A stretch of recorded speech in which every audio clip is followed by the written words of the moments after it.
Well, I'm sitting out here today, and I've got Gary on the swing with me, which is rare. He's always moving, and he's always been so active and just such a hard worker. And I think that is probably the utmost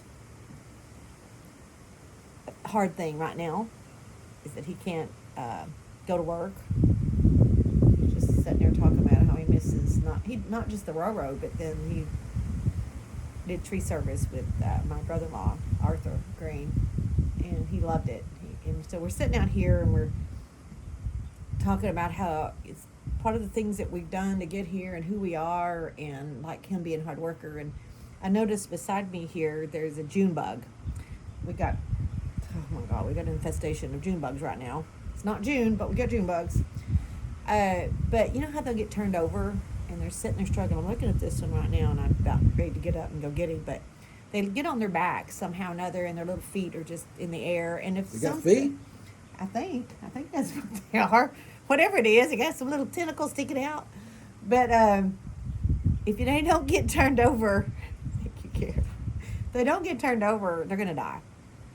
And so, who cares about a June bug? Well, apparently we both do. I was doing it, and I didn't know he was doing it. But anytime we see a June bug struggling, we'll flip it over. We'll flip it over.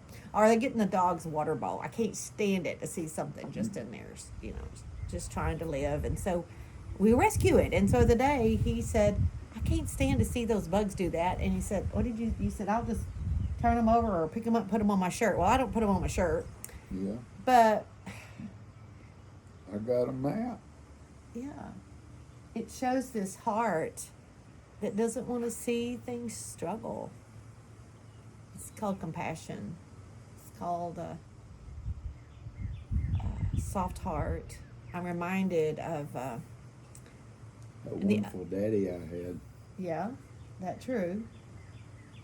Being a little sarcastic there. But I'm reminded of our Father who talked about in the Old Testament, the heart was deceitful and it was hard.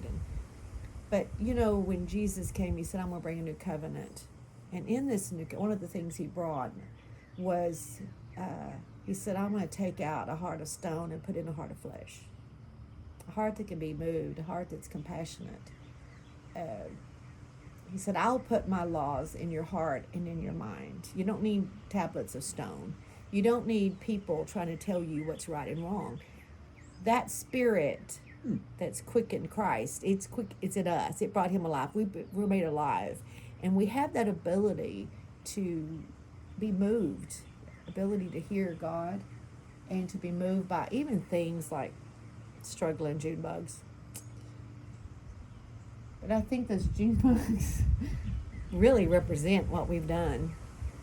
I'm going to be doing the funeral tomorrow for Melissa's aunt, her birth They got aunt. 4,000 bugs.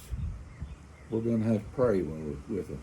Well, we hope not. There's not infestation at the funeral. Oh, I thought you was talking pray over them. No, but we're going to go to the funeral. I'm jumping around here. But the reason why I'm jumping to that is because Melissa was one of those little struggling kids that came to us many, many years ago with foster care. She was 10 years old when she walked up this sidewalk right here in front of us, scared to death with her caseworker. And then here we are all these years later, and I not only did the funeral for her, facilitated the funeral for her birth mother, but now her birth mother's sister tomorrow. And it's generational. I think if you help one struggling kid, it's generational. It's not just about saving bugs, but it's the heart. It's just having a heart that's moved by somebody else's pain.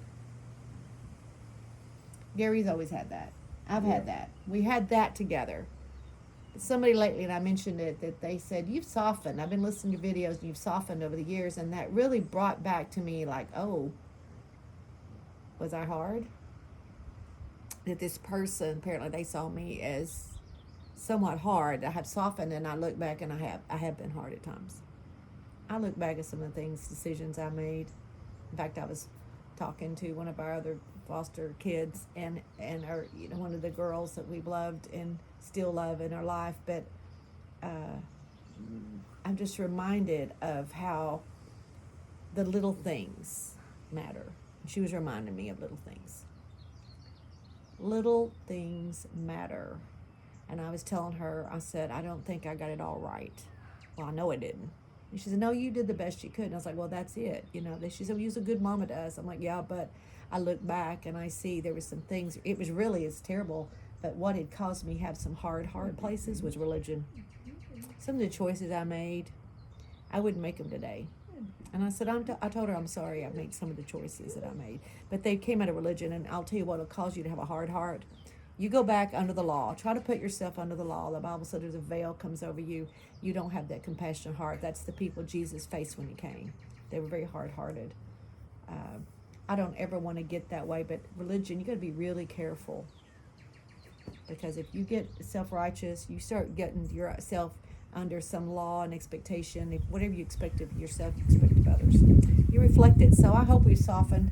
I hope we're doing more than just rescuing June bugs out here today. Redbirds. Oh, we're watching birds today. It's a good day. God bless you.